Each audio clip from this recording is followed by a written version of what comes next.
Usisahau kulike, kubonyeza alama ya subscribe na alama ya kengele. Karibu. Assalamu alaikum warahmatullahi wabarakatuh. Alhamdulillahi rabbil alamin wassalatu wassalam ala ashrafil anbiya'i wal mursalin huwa sayyidina Muhammad sallallahu alayhi wasallam, amma ba'du. Inshallah tunaendelea na madarasa yetu. Tupo katika darasa la Qur'an, bado tunaichambua Qur'an, lakini mianzo ya sura kwa herufi zilizokatwa, mianzo ya sura kwa herufi zilizokatwa. Tupo katika neno alif lam mim. Alif lam mim, alif lam na mim, herufi tatu hizi. Hii inapatikana katika sura nyingi katika Qur'an. Inapatikana katika suratul Baqara, sura ya pili aya ya kwanza. Inapatikana katika suratu Al-Imran, Al-Imran, sura ya tatu aya ya kwanza. Inapatikana katika suratu Ankabut, Al-Ankabut, sura ya 29 aya ya kwanza.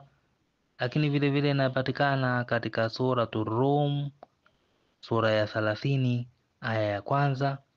Lakini vile vile inapatikana katika suratu Luqman, sura ya 31 aya ya kwanza. Na vile vile inapatikana katika suratu Sajda, sura ya 32 aya ya kwanza.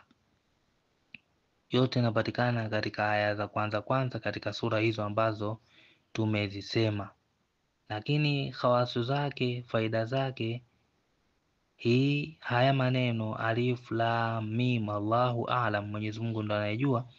Alif lam mim, herufi tatu hizi ukizisoma kwa idadi ya 21 mara 21, basi kwa idhini ya Mwenyezi Mungu, kama kuna uchawi inavunja masuala ya uchawi uliokuwepo katika mwili au katika sehemu yoyote, basi uchawi huo utaondoka, hasadi itaondoka, chuki itaondoka ukiisoma mara 21.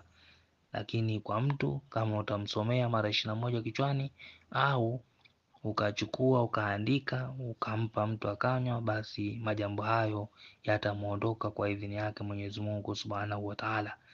Lakini faida ya pili ya jina hili, ya maneno haya ya herufi hizi, ni kufungua masuala ya riziki. Inafungua riziki ukisoma kwa idadi hiyo ambayo tumesoma mara 21, basi inafungua riziki zako. Riziki zako zitafunguka kwa ubora kabisa, na yale mambo ambayo yamekwama, mambo hayaendi, basi ukatilia manuizo vizuri, Mwenyezi Mungu atayakwamua hayo mambo yako ambayo yamekwamika, basi Mwenyezi Mungu atayakwamua kwa idhini yake Allah Subhanahu wa Ta'ala. Lakini vile vile hii unaweza ukalisoma kwa kufanywa hafidh, kwa kuhifadhi. Mtu kama hifadhi yake haipo vizuri, basi aisome hii aya alif lam mim kwa idadi hiyo ya 21. Tunaambiwa aisome siku 7.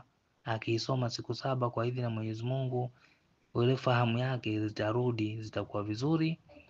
Lakini kuhifadhi kwake kutarudi, kutakaa vizuri, atahifadhi sana vitu. Kwa hiyo kwa watoto zinafaa sana ukaiandika mara 21 kwenye sahani, afu ukampa mtoto akanywa, basi atakuwa ni mwenye kuhifadhi sana huyo mtoto majambo yake au masomo yake. Kwa hiyo tujitahidi sana kuwafanyia na watoto zetu, kutokana na shida au kadhia zinazowapata za kutokuwa na ufahamu au uelewa uliokuwa wa chini. Kwa hiyo tujitahidi sana kuwafanyia na vijana wetu inshallah. Wassalamu alaikum warahmatullahi wabarakatuh.